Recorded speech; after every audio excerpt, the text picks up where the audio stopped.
Hello, my name is Doc Ailes. You've never heard of me because this is my first foray into the public side of the bronyhood, and for good reason. I talked with my best friend and fellow brony about what I'm about to discuss, and he called me a heretic. So let's get this flame bait a-trollin'. In response to Brony Curious, or Tommy Oliver, I support Celestia and Luna being born alicorns, and in my own headcanon, from unicorn parents. But it is my opinion that a great and long-standing ruse has been carried out by the unicorn tribes and later by Celestia and Luna, is that the sun does not need to be raised or lowered. Moreover, that it cannot be raised or lowered by magic or some other force on command. Let us consider the requirements and ramifications of the ability to raise and lower the sun. Let us consider for a moment that the pony universe is the same as ours, a heliocentric universe. That is, the planets rotate around the sun, and each planet rotates on its own axis, causing the perception of sunrise and sunset for an observer on one such planet. That would mean in order to cause the perception for an observer, the rotation of the planet would need to be controlled. For our own world, that's something on the order of 6.5 septillion tons that needs to be moved. Besides the raw power needed, you'd also have to contend with universal constants like gravity.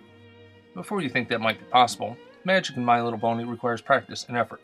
It is shown on several occasions, such as Ghostbusters where Twilight struggles with her spell, that the more powerful the spell, the more effort is required, which is perfectly understandable, as Newton's laws of motion are similar, F equals ma being the most obvious. That is, force equals mass times acceleration. The mass of the planet times the speed at which the planet rotates equals the force required to make such a thing happen. Now, it could be claimed that this force used to make the planet spin was used once, and only small amounts of effort are required to maintain it. However, such a concession would be at least partial admittance to the hypothesis set forth herein. That would mean that no pony has either the power to stop or start the sun cycle. Ergo, Celestia is deceiving her subjects in order to maintain rule and control. As a possible solution, let us consider a geocentric universe.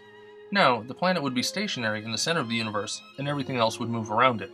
This would remove the need to move the mass of the planet, but causes much bigger problems. In order to cause the perception of sunrise in a geocentric model, now the sun has to move.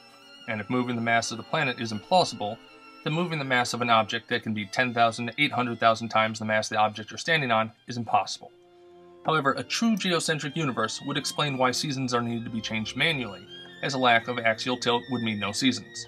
And gravity is simply not an issue, as it simply wouldn't function in such a model the way we know it in our own universe. But let's consider one more idea before we move on. Let us assume a modified geocentric model. In this model, the Earth is the center, but the rest of the universe is also fixed. Now we come back to the supposition that only the rotation of the planet is needed to be moved. Given our options, this seems most plausible to me. Gravity is also a non-issue, and we can also assume no axial tilt, as that solves the problems of no changing seasons.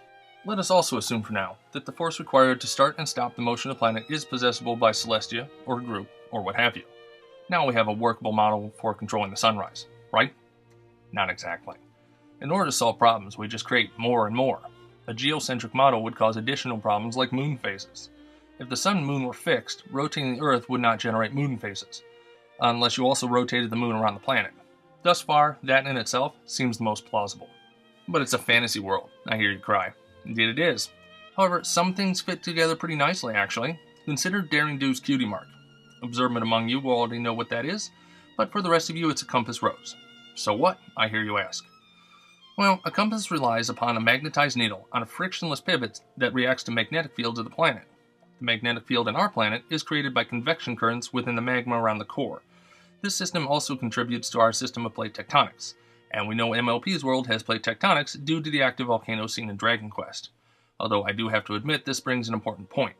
Plate tectonics requires sufficient mass of an orbiting body. Since our only standard of measurement is our own world, that's what we have to use. Hypothetically, a world could have only 0.4 Earth masses and still retain an atmosphere and plate tectonics. Alternatively, you could go up to about 2 Earth masses with negligible effects on the biota, at least where gravity comes in. So, we could possibly have a lower or higher mass and lower or higher circumference body, based on composition of course, which would reduce the strain on a user attempting to move it. And as seen in Griff and the Brush-Off, the sun sets rather fast, indicating a faster rotation. If the circumference was lower, a faster sunset would be perceptible.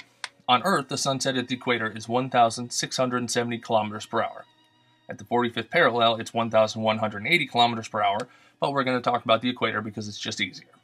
At 0.4 mass, and we'll assume a 0.4 circumference and the same speed, That gives us a day of only 9.25 hours. I would agree that such a short day as 9.25 hours would be unreasonable, but it demonstrates to us that the sun could rise and set quite fast compared to our own sun. If we set a day of 24 hours, that gives us an approximate speed of 643 kilometers per hour. At 2 Earth masses, a 24-hour day gives us an equatorial rotation of 3,219 kilometers per hour. Also, it tells us that if Celestia or Luna did stop the movement of the planet they were standing on, every pony would be shot forward at between 643 and 3,219 kilometers per hour. Now, that could be survivable if the acceleration was forward and not latitudinal or longitudinal, and you didn't hit something hard. Humans can reasonably survive 45 g acceleration or deceleration as long as they're strapped in. 1,670 kilometers per hour squared is about 47 Gs. But most likely, you'd black out instantly and die when you slammed into the nearest object bolted down. Let us consider a criticism of my hypothesis. Some would make a point that Celestia is seen to raise the sun in the episode The Cutie Mark Chronicles. I disagree. While I do see a sun rising, what I see is Celestia's slight bobbing as she flaps her wings, and a steady sunrise in the background. If she was controlling it, wouldn't you expect the sun to match her movements? As just stated, if she really was starting or stopping the movement of the world, everyone and everything would die in a massive cataclysm at hundreds of kilometers per hour. Going back to what I said in the beginning, this is all a hoax pulled by Celestia, and Luna too. Remember, we learned in Hearthswarming Eve the unicorn tribe turned night to day. Sounds an awful lot like a secret cabal to me. Pull a few tricks right around sunrise and sunset, and look what we did. Therefore, Celestia and Luna are, dare I say it, freaks. Freaks born with extra limbs. If you were part of a secret society with an air of mysticism and had a pair of newborns with a physical deformity, you'd probably shelter them. Wouldn't it then be grand if, I don't know, these sisters defeated a powerful enemy to emerge as the saviors and rulers of an entire land? Think about this. When has Celestia or Luna actually done anything to solve a problem? What I see is Celestia sending others to do her work. The only time she even tried was against Chrysalis, and we all know how that turned out, don't we? Really, Celestia and Luna remind me more of the tallest from Invader Zim. They don't seem to really have any power other than being taller. Aha, I hear. What about the first 2 episodes where Luna turns world to eternal night? Well, I do have an explanation for that, but I'm going to wait until a later video to go into it. What I'm getting at here is that Celestia is not an allegory to God. She is the pompous emperor. Am I the only one who sees that she is naked in her power? This has been Doc Ailes. Cheers to your good health.